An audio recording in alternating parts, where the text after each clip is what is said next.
الرحمن الرحیم۔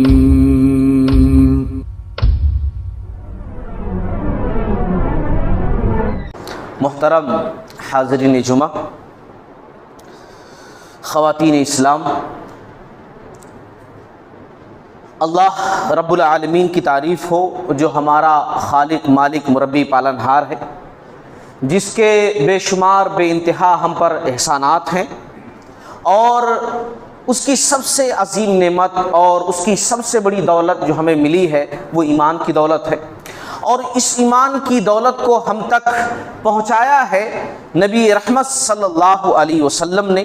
بے انتہا درود و سلام کا تحفہ ہو اللہ کے آخری نبی جناب محمد الرسول اللہ صلی اللہ علیہ وسلم پر، کہ جن کے ذریعے سے اسلام جیسی عظیم نعمت ہم تک پہنچی ہے صلی اللہ علیہ وسلم۔ محترم حضرات، آج جس موضوع کو لے کر میں آپ لوگوں کے سامنے ٹھہرا ہوا ہوں وہ موضوع اس مہینے کی مناسبت سے ہے۔ وہ موضوع ہے 15 شعبان کیا صحیح کیا غلط۔ موضوع کی وضاحت تھوڑی میں کر دوں۔ 15 شعبان کو کیا ہوتا ہے یہ آپ لوگ اچھی طریقے سے جانتے ہیں۔ شب برات، رات کو 15 شعبان کی رات کو جاگنا، دوسرے دن کا روزہ رکھنا، اور یہ عقیدہ رکھنا کہ اس رات جو ہے اسپیشل جانا چاہیے قبرستان کو۔ بہت سارے لوگ یہ بھی عقیدہ رکھتے ہیں کہ روحیں گھروں کو آتی ہیں، تو ان کی مناسبت سے، ان کی پسند کے حساب سے لوگ اپنے گھروں پر پکوان کرتے ہیں کہ فلاں صاحب جو دنیا سے رخصت ہو چکے ہیں ان کو یہ چیز پسند تھی، یہ چیز پسند تھی، تو وہ سب گھروں میں پکائے جاتے ہیں، اور عقیدہ یہ رکھا جاتا ہے کہ روحیں آتی ہیں وغیرہ وغیرہ ساری چیزیں۔ اس مناسبت سے اور اس بات کو لے کر کے میں نے یہ موضوع اختیار کیا ہے 15 شعبان کیا صحیح اور کیا غلط۔ اور موضوع کی مناسبت سے میں نے سورہ دخان کی آیت پڑھی ہے۔ سورہ دخان کی ابتدائی 2 آیتیں، پہلے ان کو سمجھ لیں۔ اللہ تبارک و تعالی نے سورہ دخان کی آیت نمبر 1 کے اندر 2 کے اندر ارشاد فرمایا، انا انزلناہ فی لیلۃ مبارکۃ انا کنا منذرین۔ ہم نے اس کو نازل کیا ہے۔ کس کو نازل کیا ہے؟ اس قرآن کو نازل کیا ہے۔ ہم نے اس قرآن کو بابرکت رات میں نازل کیا ہے۔ فی لیلۃ مبارکۃ، بابرکت رات میں ہم نے نازل کیا ہے۔ انا کنا منذرین، بے شک ہم ڈرانے والے ہیں۔ قرآن بشارت بھی ہے اور ڈرانے والا بھی ہے۔ جو اچھے کام کریں ان کے لیے بشارت ہے کہ بھائی تمہارے واسطے جنت ہے، تمہارے واسطے خوشخبری ہے، تمہارے واسطے توبہ ہے، تمہارے واسطے فلاں ہے فلاں ہے، ساری نعمتیں ہیں۔ لیکن جو غلط کام کرے، قرآن کہتا ہے تمہارے لیے جہنم کی آگ ہے، تمہیں آگ کے اندر ڈالا جائے گا، تمہیں سزا دی جائے گی، تو انا کنا منذرین، بے شک ہم ڈرانے والے ہیں۔ اللہ نے پہلی آیت کے اندر کہا کہ ہم نے اس قرآن کو بابرکت رات میں نازل کیا ہے اور ہم ڈرانے والے ہیں۔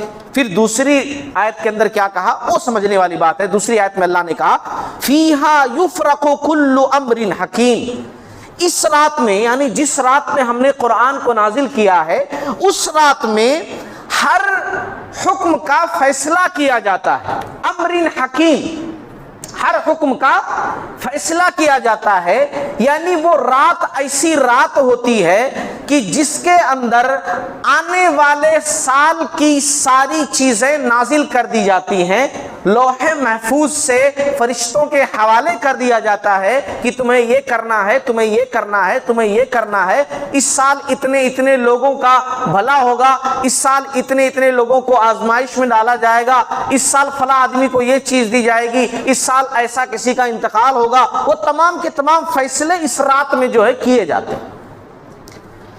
اب یہ آیت آپ لوگوں کے سنانے کا میرا مقصد کیا ہے کہ ہمارے بہت سارے بھولے بھالے بھائی ایسا سمجھتے ہیں، اور صرف بھائی ہی نہیں، بہت سارے عالم، علماء، مفتیان، کہ یہ آیت 15 شعبان کی جو رات ہوتی ہے جس کو عرف عام میں شب برات کہا جاتا ہے، وہ رات یہاں پر مراد ہے کہ جس میں قرآن نازل کیا گیا ہے، جس میں ہر چیز کا فیصلہ کیا جاتا ہے، فیصلوں والی رات، وہ دراصل یہی شب برات 15 شعبان والی رات ہے۔ یہ غلط ہے، یہ خود کا خیال ہے۔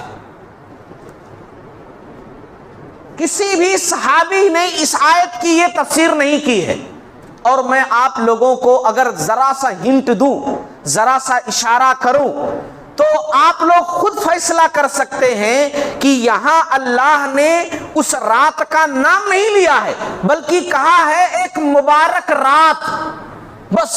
اب مبارک رات کون سی، اسی لیے کنفیوژن ہے۔ یہاں اللہ نے وہ رات اسپیشل کون سی ہے اس کا تذکرہ نہیں کیا ہے، اسی لیے لوگ کہاں کا کہاں فٹ کر دے رہے ہیں۔ لیکن قرآن مجید کی ایک سورہ ہے کہ جس کے اندر یہ آیت کہ جس میں اللہ رب العالمین نے قرآن کو نازل کیا ہے اور جس میں ہر چیز کا فیصلہ کیا جاتا ہے، وہ رات کو اللہ تعالیٰ نے باقاعدہ بتا دیا ہے، اور وہ کون سی سورہ ہے؟ انا انزلناہ فی لیلۃ القدر، سورۃ القدر ہے، 30 پارے میں اللہ نے اس میں کہہ دیا نا باقاعدہ نام لے کر کے، انا انزلناہ فی لیلۃ القدر، یہاں کہا انا انزلناہ فی لیلۃ مبارکہ، ہم نے اس قرآن کو بابرکت رات میں نازل کیا ہے، اور وہاں اللہ نے اس رات کا نام بھی لے لیا، کہا انا انزلناہ فی لیلۃ القدر، ہم نے اس قرآن کو قدر والی رات میں نازل کیا ہے۔ اور قدر والی رات کب آتی ہے؟ شعبان میں نہیں۔ کس مہینے میں آتی ہے قدر والی رات؟ رمضان میں۔ اللہ تعالیٰ ہم تمام لوگوں کو رمضان نصیب فرمائے، اور رمضان کے روزے بھی رکھنا نصیب فرمائے، رمضان سے بھرپور استفادہ کرنے کی توفیق عطا فرمائے۔ تو قرآن کس رات میں نازل ہوا؟ اللہ نے فائنل کر دیا، یہاں صرف مبارک رات کہا، لیکن وہاں اللہ نے کہہ دیا کہ ہم نے قرآن کو نازل کیا ہے لیلۃ القدر میں۔ لیلۃ القدر خیر من الف شہر، لیلۃ القدر کی عبادت 1000 مہینوں کی عبادت سے افضل ہے۔ لیلۃ القدر خیر من الف شہر تنزل الملائکۃ والروح فیہا باذن ربہم من کل امر، یہ رات ایسی رات ہے کہ اس رات میں فرشتے نازل ہوتے ہیں، اور وہ روح، فرشتوں کے جو سردار ہیں، روح الامین جنہیں کہا گیا ہے، جبریل علیہ السلام، وہ بھی نازل ہوتے ہیں۔ یہاں روح سے مراد وہ آدمیوں کی روح نہیں ہے کہ اس رات میں آدمیوں کی روح آتی ہے، جو لوگ مر چکے، ہمارے باپ دادا چاچا چاچی جو ہیں وہ لوگ آتے ہیں۔ روح سے مراد یہاں پر جبریل علیہ السلام ہے، فرشتے نازل ہوتے ہیں، اور روح بھی، فرشتے جبریل علیہ السلام جو تمام فرشتوں کے سردار ہیں وہ بھی نازل ہوتے ہیں، اور اس رات میں ہر چیز کا فیصلہ کیا جاتا ہے نا۔ اب یہاں اللہ نے فائنل کر دیا نا اس سورت کے اندر کہ یہ رات کون سی رات ہے؟ لیلۃ القدر ہے، اور لیلۃ القدر میں ہی اللہ نے قرآن کو نازل کیا ہے، اور لیلۃ القدر آتی ہے رمضان کے مہینے میں۔ شہر رمضان الذی انزل فیہ القرآن، رمضان کا وہ مہینہ ہے جس میں ہم نے قرآن کو نازل کیا ہے۔ اب کنفیوژن نہیں رہ گئی نا؟ اب اس آیت سے جو کنفیوژن پیدا ہوتی تھی کہ بھائی مبارک رات، تو مبارک رات سے مراد شب برات ہے، نہیں، مبارک رات سے مراد لیلۃ القدر ہے، اور لیلۃ القدر رمضان کے مہینے میں ہے۔ تو جن کو یہ خیال پیدا ہو کہ شب برات کے تعلق سے تذکرہ تو قرآن میں آیا ہوا ہے، غلط خیال ہے، غلط سوچ ہے، غلط بات ہے، غلط علم ہے، غلط فتویٰ ہے، غلط ہے، یہ چیز صحیح نہیں ہے۔ اب ذرا ہم مختصراً، بڑی لمبی چوڑی بات میں نہیں کروں گا، یہ بات تو کلیئر ہو گئی۔ اس مہینے میں رسول اللہ صلی اللہ علیہ وسلم کا عمل کیا تھا؟ چلیے یہ بھی جان لیں، کیونکہ ہم رسول اللہ صلی اللہ علیہ وسلم کی امتی ہیں، ہمارے نبی جو کرتے تھے ہمیں وہی کرنا چاہیے۔ تو پیارے نبی صلی اللہ علیہ وسلم اس مہینے میں، جو رمضان سے پہلے کا مہینہ ہے شعبان، اس مہینے میں سنت کیا ہے؟ پیارے نبی صلی اللہ علیہ وسلم کا عمل کیا ہے؟ تو اس مہینے میں آپ صلی اللہ علیہ وسلم کثرت سے روزہ رکھتے تھے، روزہ کثرت سے۔ ایسا روزہ رکھتے کہ نفلی روزہ کسی اور مہینے میں اتنا زیادہ رکھتے نہیں تھے جتنا کہ شعبان کے مہینے میں رکھتے تھے۔ ہمیں چاہیے کہ جو ابتدائی شعبان ہے، شعبان کے شروعات کے 15 دن، اس میں ہم بھی خوب روزہ رکھیں، اور باقی کے 15 دن نہ رکھیں تو زیادہ اچھا ہے، تاکہ رمضان کے لیے ہم چست اور پھرت رہیں، پوری انرجی اسی میں خرچ نہ کر دیں۔ اور یہ مت سوچیں ہمارے نبی تو رکھتے تھے نا، ہمارے نبی کے اوپر اللہ کی خاص رحمت تھی۔ ہمارے نبی صلی اللہ علیہ وسلم کو اللہ تعالیٰ نے بہترین طاقت دی تھی، اور کوئی شخص رکھنا چاہتا ہے رکھ سکتا ہے، نو پرابلم، رکھ سکتا ہے، لیکن بہتر یہ ہے کہ آدمی شروعات کے دنوں میں 15 دن روزہ رکھے، نفلی روزہ، شعبان میں بھی سنت ہے رسول اللہ صلی اللہ علیہ وسلم کی، اور اگر 15 دن نہ رکھے بعد میں تو زیادہ اچھا ہے، تاکہ رمضان کی تیاری ہو جائے۔ اور رمضان چونکہ رمضان کے روزے فرض ہیں، اس میں چوائس نہیں ہے کہ رکھو گے تو اچھا، نہیں رکھو گے تو کوئی بات نہیں، اس میں تو رکھنا ہی رکھنا ہے، اس لیے اس کے لیے فرت رہے، تیار رہے۔ اچھا، رسول اللہ صلی اللہ علیہ وسلم شعبان کے مہینے میں روزہ کیوں رکھتے تھے؟ شعبان کا مہینہ ہم لوگ اس کو بڑا کمتر سمجھتے ہیں، ہم ایسا سمجھتے ہیں شعبان رمضان آ رہا، اس کی تیاری کرو۔ دکاندار جو ہوتے ہیں وہ اپنی دکانوں کی صاف صفائی، بہت سارے لوگ جنٹنگ پیٹنگ ہے نا، مال لا کر کے بھرنا، رمضان کی تیاری ہے۔ گھروں کے اندر بھی کچن وغیرہ کی جو معاملات ہوتے ہیں سب کچھ سیٹ کر دیے جاتے ہیں، اور بھی بہت سی ساری چیزیں جو رمضان سے جڑی ہوتی ہیں وہ ہم تیاری کرنا شروع کر دیتے ہیں، لیکن شعبان کی اہمیت کو ہم فراموش کر دیتے ہیں۔ شعبان دراصل یہ مقدمہ رمضان کا۔ جیسے کوئی کتاب لکھی جاتی ہے نا، تو اس کے شروع میں کتاب کے تعلق سے میٹرز لکھے ہوتے ہیں کہ اس کتاب میں کون کون سی ٹاپک ہے، کس ٹاپک پر یہ کتاب لکھی گئی ہے، کتنی اچھی یہ کتاب ہے، کس حساب سے، کس طریقے سے اس کتاب کو لکھا گیا ہے، مقدمے میں ساری چیزیں رہتی ہیں۔ ایسے ہی یہ شعبان کا مہینہ رمضان کا مقدمہ ہے، ہم اس کی اہمیت کو سمجھ نہیں پاتے ہیں۔ آپ صلی اللہ علیہ وسلم کثرت سے روزہ اس مہینے میں رکھتے تھے۔ اسامہ رضی اللہ تعالیٰ عنہ بڑے مشہور صحابی ہیں، سوال کیا، صحابہ کرام اللہ تعالیٰ انہیں جنت میں اعلیٰ مقام دے، انہوں نے جو سوالات کیے ہیں بہترین سوال۔ اسامہ رضی اللہ تعالیٰ عنہ نے سوال کیا، یا رسول اللہ صلی اللہ علیہ وسلم، آپ اس مہینے میں جبکہ رمضان آنے والا ہے، رمضان میں پورا روزہ تو رکھنا ہی ہے، لیکن آپ شعبان میں اتنا روزہ کیوں رکھ رہے ہیں؟ نفلی روزہ شعبان کے مہینے میں رمضان سے ایک مہینہ پہلے اتنا کیوں رکھ رہے ہیں؟ رکھنے کی وجہ کیا ہے؟ تو آپ صلی اللہ علیہ وسلم نے کہا کہ دراصل اس مہینے میں انسانوں کے اعمال اللہ تعالیٰ کے حضور پیش کیے جاتے ہیں۔ سال بھر کا بایو ڈاٹا ہمارا نا اللہ تعالیٰ کے حضور میں پیش کیا جاتا ہے۔ آپ صلی اللہ علیہ وسلم نے کہا میں پسند کرتا ہوں کہ جب میرا عمل، میرا سب کچھ نام اعمال، میرا سب کچھ بایو ڈاٹا اللہ تعالیٰ کے حضور جب پیش کیا جائے سال بھر کا، تو میں پسند کرتا ہوں کہ میں روزے سے رہوں، میں اس دن یا اس مہینے میں روزے سے رہوں۔ یہ حدیث کے اندر ڈکلیئر نہیں ہے، کہیں نہیں لکھا ہوا ہے کہ کس دن پیش کیا جاتا ہے، ورنہ بہت سارے لوگ اس میں بھی کنفیوز ہو جائیں گے۔ 15 شعبان کو پیش کیا جاتا ہے کیا؟ 15 شعبان کی رات کو شب برات میں پیش کیا جاتا ہے کیا نام اعمال؟ نہیں، اس مہینے میں پیش کیا جاتا ہے۔ اسی لیے پیارے نبی صلی اللہ علیہ وسلم زیادہ روزہ رکھتے تھے، کسی ایک دن، 2 دن، 4 دن، 5 دن نہیں، اس مہینے میں۔ کس دن؟ وہ اللہ کو بہتر معلوم۔ اعمال کی جو پیشی ہوتی ہے نا اللہ تعالیٰ کے حضور، اللہ رب العالمین کے سامنے، حالانکہ اللہ سب کچھ جانتا ہے، میں کیسا ہوں، آپ کیسے ہیں، دنیا کا ہر فرد کیسا ہے، دنیا میں کیا ہو رہا ہے، اللہ کے علم میں ہر چیز ہے۔ اس دنیا کے اندر کوئی پتا بھی، اتنے سارے درخت ہیں، مثال دو، قرآن میں اللہ نے مثال دی، کوئی پتا بھی اگر گرتا ہے تو وہ بھی اللہ کے علم میں ہوتا ہے کہ فلاں جھاڑ سے فلاں ایریا میں ایک پتا زمین پر گرا، وہ بھی اللہ کے علم میں ہوتا ہے۔ مگر پھر بھی اللہ تعالیٰ کی مرضی کی اللہ تعالیٰ جو ہے ہمارے اعمال کو اپنے سامنے پیش کرتا ہے، فرشتے پیش کرتے ہیں، لے کر اللہ تعالیٰ کے سامنے جاتے ہیں، اور یہ پیشی جو ہے سال بھر میں وہ 3 مرتبہ ہوتی ہے۔ کیسے ہوتی ہے؟ ایک تو روزانہ پیشی ہوتی ہے ہمارے اعمال کی، روزانہ عصر کی نماز اور فجر کی نماز، یہ روزانہ کی پیشی ہے۔ فرشتے جو فجر میں آتے ہیں دن بھر ہماری روٹین چیک کر کے، اور وہ فجر میں آئے تو عصر میں اب جاتے ہیں، اللہ تعالیٰ کو ہمارا پورا بتانے کے واسطے پہنچا دی. اچھا جو عصر میں آتے ہیں وہ پھر فجر میں جاتے ہیں. یہ ڈیوٹی چینج ہونے کا وقت جو ہے نا وہ دو نمازیں ہیں, عصر کی نماز اور فجر کی نماز. تو یہ تو دن بھر کا ہو گیا. پھر ویکلی ہفتے میں ہماری پیشی ہوتی ہے ہمارے اعمال کی, اور وہ کون سا دن ہے؟ پیر اور جمعرات. صحیح مسلم کی حدیث, پیارے نبی صلی اللہ علیہ وسلم اسی لیے پیر اور جمعرات کا بھی روزہ نہیں چھوڑتے تھے. ہم لوگ خالی رمضان انتظار کرتے ہیں کہ رمضان آئے گا تو روزے رکھیں گے.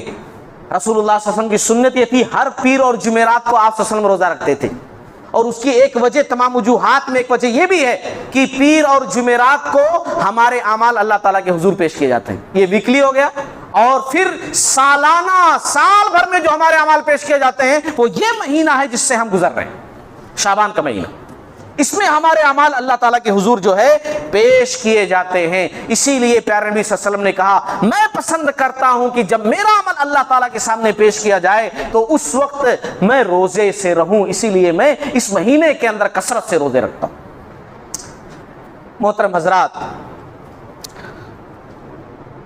اس مہینے کے تعلق سے, یا جیسا کہ میری ٹاپک ہے 15 شعبان کیا صحیح کیا غلط, تو کیا 15 شعبان کے تعلق سے کوئی حدیث نہیں آئی ہوئی ہے؟ اسپیشل 15 شعبان کے تعلق سے ذخیرے احادیث کے اندر صحیح روایت, ضعیف, موضوع, بناوٹی جو خود سے بنا لیے گئے ہوں اور انہیں حدیث بول کر کے فیمس کر دیا گیا ہو, مشہور کر دیا گیا ہو, عرف عام میں وہ حدیث ہی جانے جاتے ہوں, جبکہ وہ حدیث نہ ہو, وہ رسول اللہ صلی اللہ علیہ وسلم کی بات نہ ہو, وہ رسول اللہ صلی اللہ علیہ وسلم کا عمل نہ ہو, وہ رسول اللہ صلی اللہ علیہ وسلم کی سنت نہ ہو, لیکن وہ حدیث ہے بول کر کے مشہور کر دیا گیا ہو. ایسی تو بہت ساری باتیں, لیکن صحیح بات, صحیح حدیث, اتھینٹک, جو محدثین کی نظروں میں بھی صحیح ہو, کیا ایسی کوئی روایت ہے؟ ہاں ایسی روایت ہے. سنیے غور سے, 15 شعبان کے تعلق سے, 15 شعبان کی رات کے تعلق سے 2 حدیثیں ہیں. وہ 2 حدیثیں سنیے, اس کے بعد پھر فیصلہ کریں گے کہ پھر ہمیں عمل کیا کرنا چاہیے. اس سے بات کیا معلوم ہوتی ہے, وہ 2 حدیثیں پہلے ہم جان لیتے ہیں. دیکھیے, پہلی حدیث طبرانی, بیہقی وغیرہ کی ہے.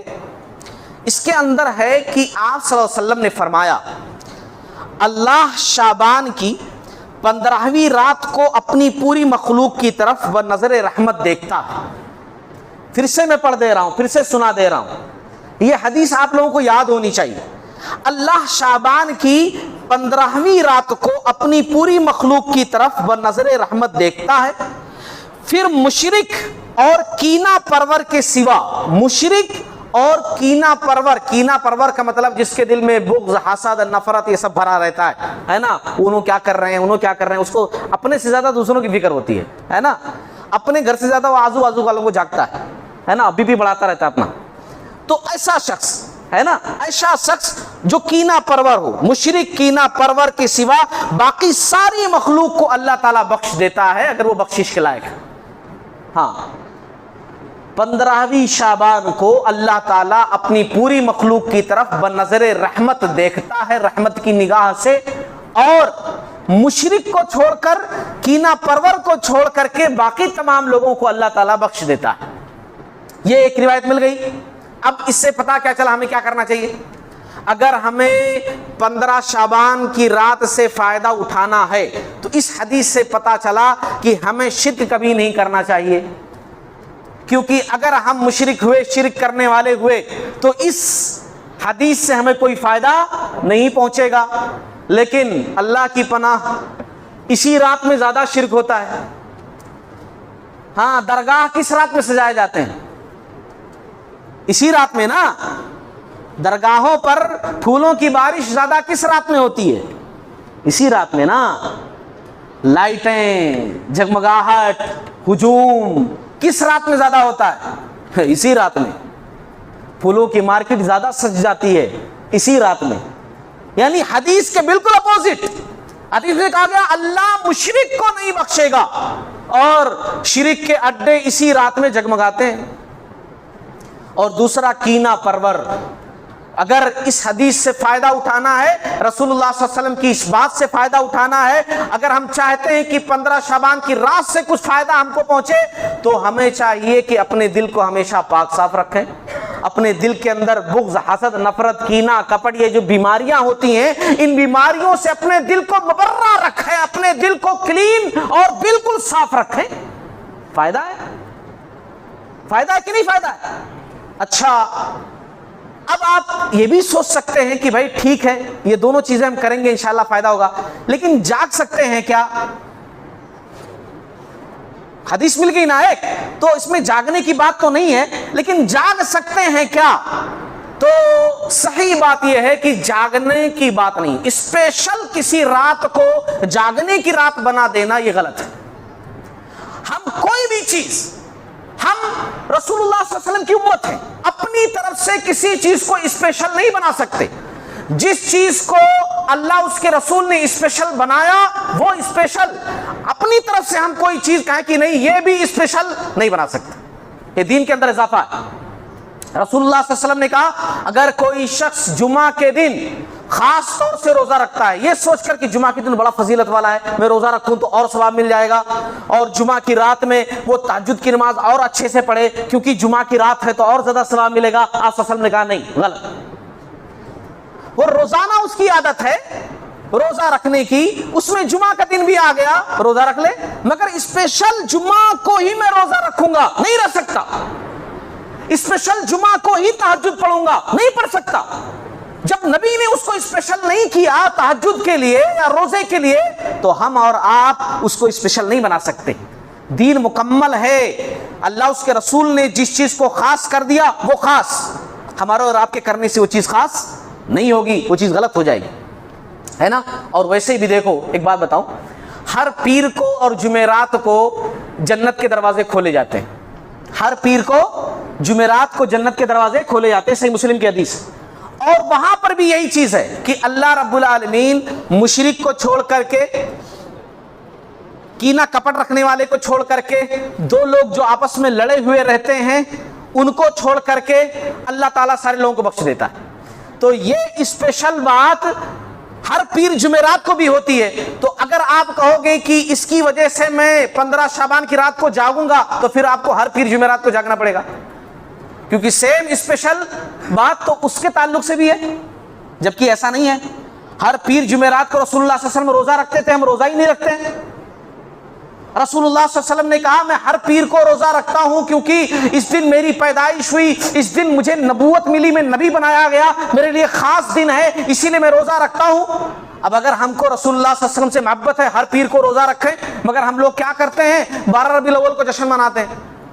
رسول اللہ صلی اللہ علیہ وسلم نے 12 ربیع الاول کو نہیں منایا، رسول اللہ صلی اللہ علیہ وسلم نے کہا میری پیدائش پیر کے دن ہوئی ہے اور میں پیر کے دن روزہ رکھتا ہوں، مجھے نبی بنایا گیا پیر کے دن، اسی لیے میں روزے کا اہتمام کرتا ہوں۔ اگر محبت ہے تو ہر پیر کو روزہ رکھو، مگر پیر کسی کو یاد ہی نہیں رہتا، 12 ربیع الاول خالی یاد رہتی ہے، جبکہ 12 ربیع الاول کا تذکرہ قرآن و حدیث کے اندر ہے ہی نہیں۔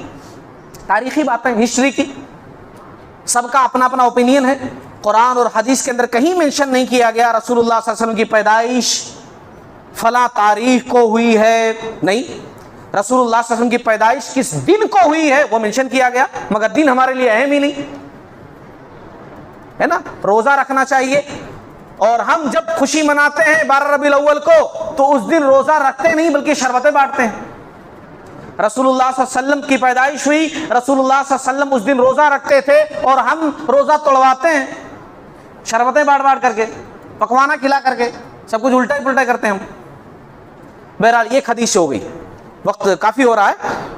دوسری حدیث کیا ہے؟ دوسری حدیث جو 15ویں شعبان کے تعلق سے دوسری حدیث ہے، ملتی جلتی حدیث ہے، الفاظ تھوڑے بدلے ہوئے ہیں۔ بے شک اللہ تعالیٰ شعبان کی 15ویں رات کو اپنے بندوں پر رحمت کی نظر ڈالتا ہے، پھر مومنوں کو معاف کر دیتا ہے، کافروں کو ڈھیل دے دیتا ہے اور کینہ پرور لوگوں کو چھوڑ دیتا ہے کہ وہ اپنے دلوں کو پاک و صاف کر لیں۔ صحیح الجامع کی حدیث ہے، میٹر دونوں کا ملتا جلتا ہے، الفاظ صرف بدلے ہوئے ہیں لیکن بات دونوں کے اندر سیم ہی ہے کہ اللہ تعالیٰ معاف کر دیتا ہے تمام لوگوں کو۔ صرف معاف کس کو نہیں کرتا ہے؟ جو بے ایمان ہو، جو کینہ کپٹ رکھنے والا ہو، اور جو اپنے دل کو پاک صاف نہ رکھتا ہو، اس کو اللہ معاف نہیں کرتا، باقی تمام لوگوں کو معاف کر دیتا ہے۔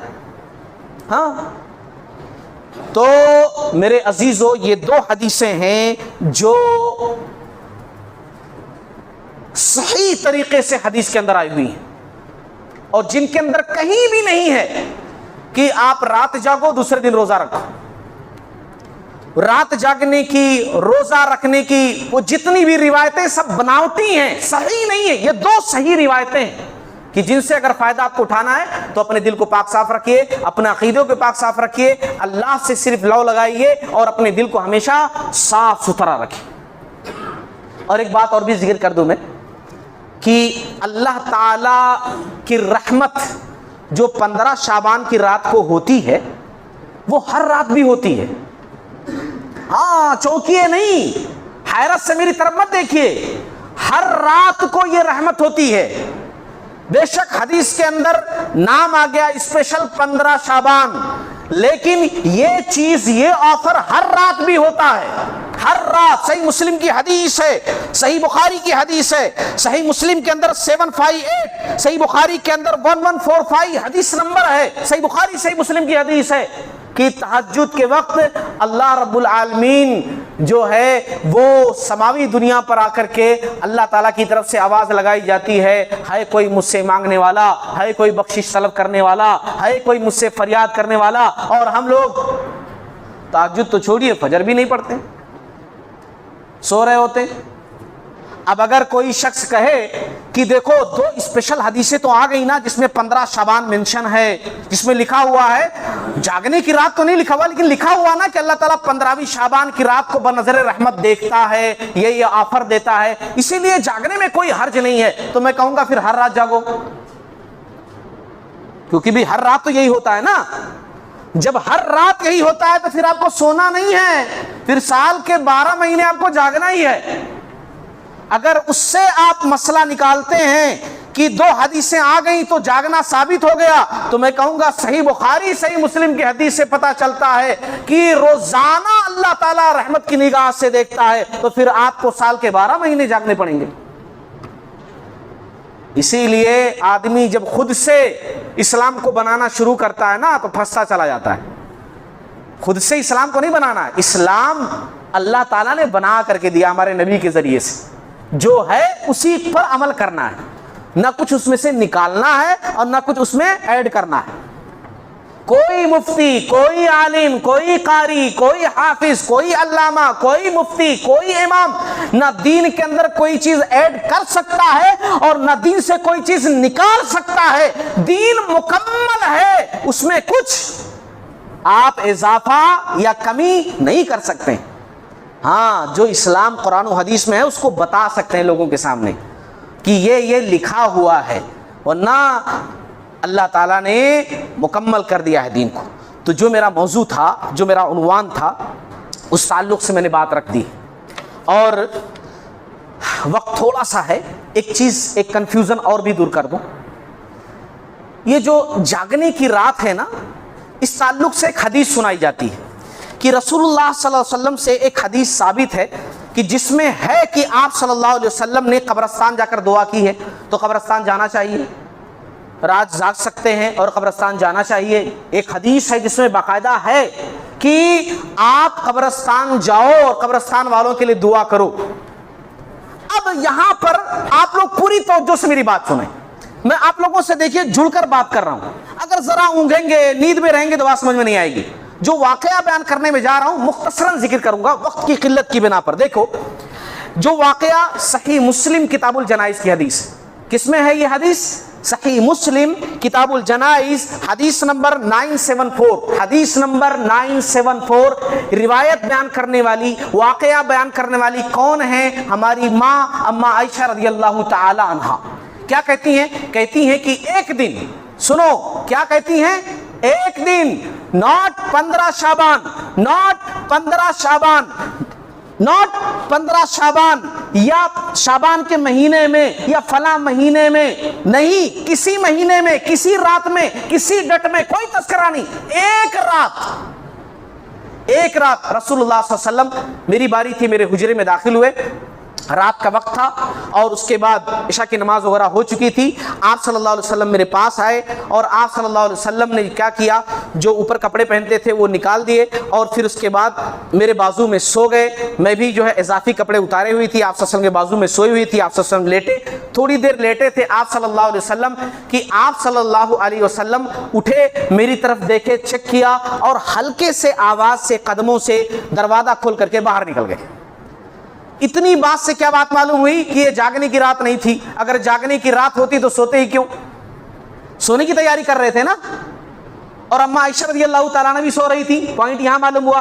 چلیے اماں عائشہ رضی اللہ تعالیٰ عنہ نے کہا کہ میں آپ کا پیچھا کرنے لگی، کہاں جا رہے ہیں رات میں، اچانک اٹھ کر میرے پاس سے، میں پیچھے آپ صلی اللہ علیہ وسلم کے جانے لگی۔ آپ صلی اللہ علیہ وسلم کہاں گئے؟ بقیع الغرقد، جنت البقیع، بقیع قبرستان گئے، ہے نا، آپ لوگ جو باہر گئے ہیں دیکھے ہوں گے قبرستان، بقیع قبرستان، آپ صلی اللہ علیہ وسلم بقیع قبرستان گئے، میں نے چھپ کر کے دیکھا دور سے، آپ صلی اللہ علیہ وسلم 3 مرتبہ ہاتھ اٹھا کر دعا کیے، آپ دعا کر رہے ہیں، 3 مرتبہ آپ صلی اللہ علیہ وسلم نے ہاتھ اٹھا کر دعا کیا۔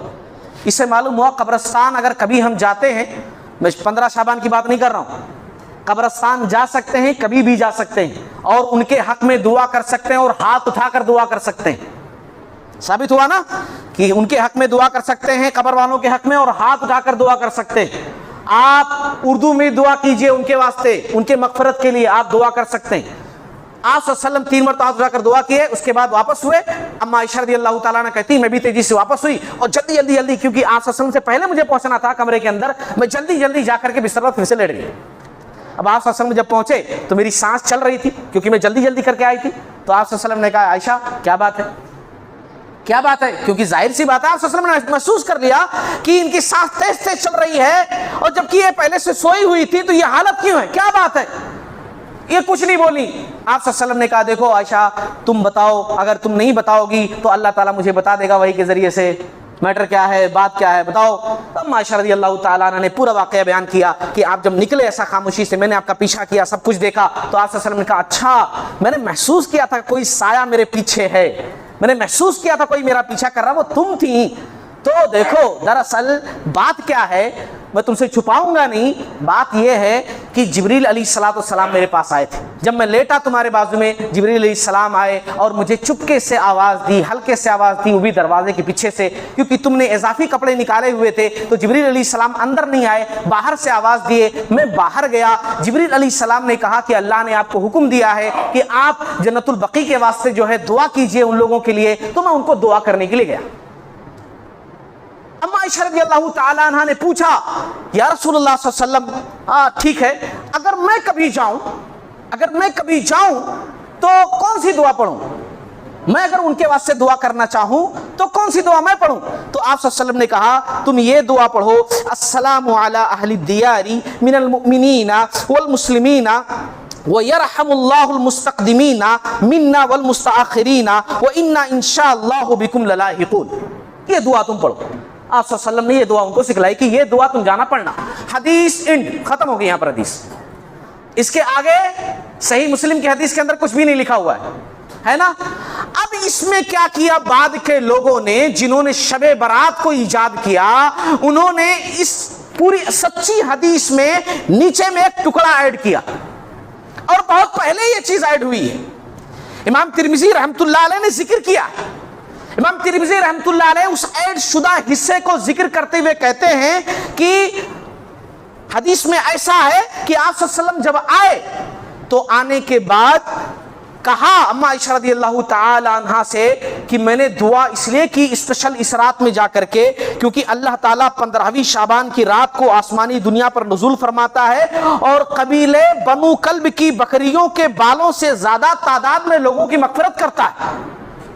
15 شعبان کی رات کو اللہ تعالیٰ آسمانی دنیا پر آتا ہے، اور بنو کلب ایک قبیلہ تھا جو زیادہ بکریاں پالتے تھے، تو آپ صلی اللہ علیہ وسلم نے مثال دی بنو کلب کی بکریوں کے بالوں سے بھی زیادہ لوگوں کو اللہ تعالیٰ مغفرت فرماتا ہے، معاف فرماتا ہے۔ امام ترمذی رحمۃ اللہ علیہ نے سنن ترمذی کے اندر اس حدیث کو ذکر کرنے کے بعد کہا ہے کہ یہ حدیث امام بخاری رحمۃ اللہ علیہ نے کہا ہے کہ یہ حدیث ضعیف ہے۔ یہ جو ایڈ شدہ حصہ ہے نا، امام ترمذی رحمۃ اللہ علیہ نے ذکر کیا کہ دیکھو ایسا بھی بیان کیا جاتا ہے، مگر یہ حصہ امام بخاری رحمۃ اللہ علیہ کہتے ہیں، جو ان سے بڑے تھے، ان سے سینئر تھے، کہا امام بخاری رحمۃ اللہ علیہ کہتے ہیں کہ یہ ضعیف ہے۔ تو جو مفتی صاحب لوگ یا عالم صاحب لوگ اس حدیث کو بیان کرتے ہیں، امام ترمذی رحمۃ اللہ علیہ کی اس قول کو کیوں بھول جاتے ہیں؟ اس کمنٹ کو پڑھنا چاہیے نا کہ امام ترمذی رحمۃ اللہ علیہ نے سنن ترمذی میں ذکر کیا ہے اس حصے کو، مگر ساتھ ہی یہ بھی لکھ دیا ہے کہ یہ حصہ ضعیف ہے۔ وہ اوپر کا جتنا میں نے ذکر کیا صحیح مسلم کی حدیث وہ رائٹ ہے، وہ صحیح ہے، اس میں 15 شعبان کا تذکرہ نہیں ہے، اس سے پتہ بھی نہیں چلتا ہے کہ یہ شعبان کا مہینہ تھا، نہیں، سو رہے تھے سب لوگ، پھر رسول اللہ صلی اللہ علیہ وسلم دعا کر کے آئے اور پھر سو گئے، کوئی جاگنے کی رات نہیں تھی۔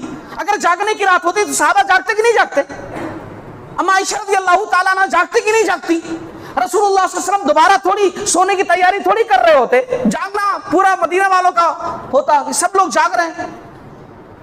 تو یہ اس حدیث سے کنفیوژن پیدا کی جاتی، میں نے وہ کنفیوژن دور کرنے کی کوشش کی ہے نا۔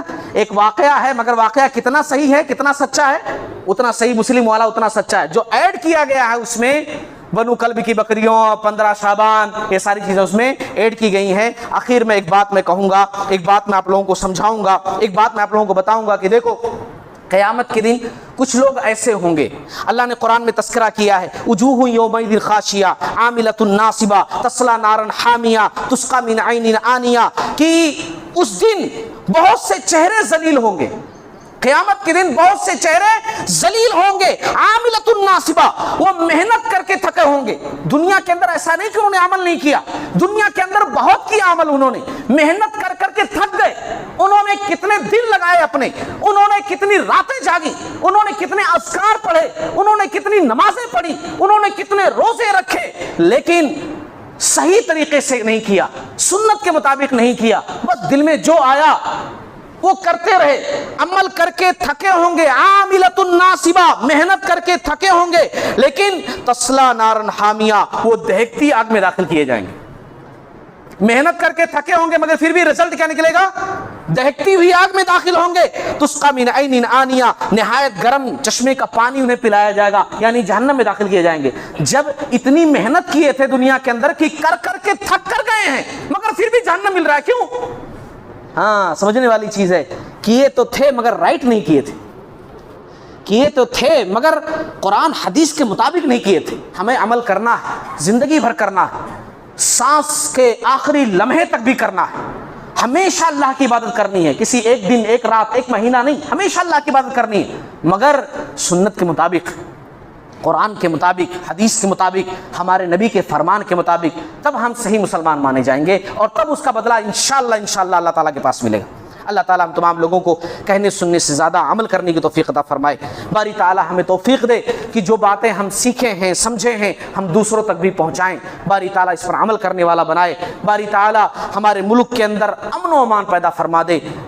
باری تعالیٰ جہاں جہاں مسلمانوں کے اوپر ظلم ہو رہا ہے، اللہ رب العالمین اپنی قوت سے، اپنی طاقت سے وہاں کے حالات کو تو بدل دے۔ باری تعالیٰ ہمیں بھی سدھرنا ہے، ہمیں بھی بدلنا ہے، بہت بدلنے کی ضرورت ہے۔ اللہ تعالیٰ ہمارے قلوب کو، ہمارے جسموں کو بدل دے۔